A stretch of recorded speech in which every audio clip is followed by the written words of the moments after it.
Hi, this 5-minute solution gonna show you how to change text message to iMessage. So as you can see right now, I'm in a conversation and here's I've sent it a iMessage.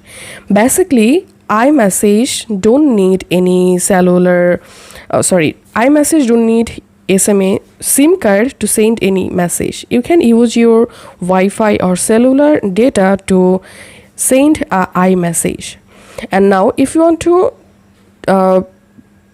turn on iMessage, or if you want to send message as iMessage, all you have to need, first of all, go to your iPhone settings app and here scroll down and search for message. Just open message settings and here you will find this iMessage option.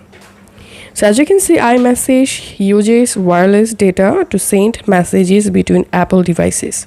So all you have to need, turn on iMessage option from here and then tap on send and receive, and here you can select your number or your Apple ID.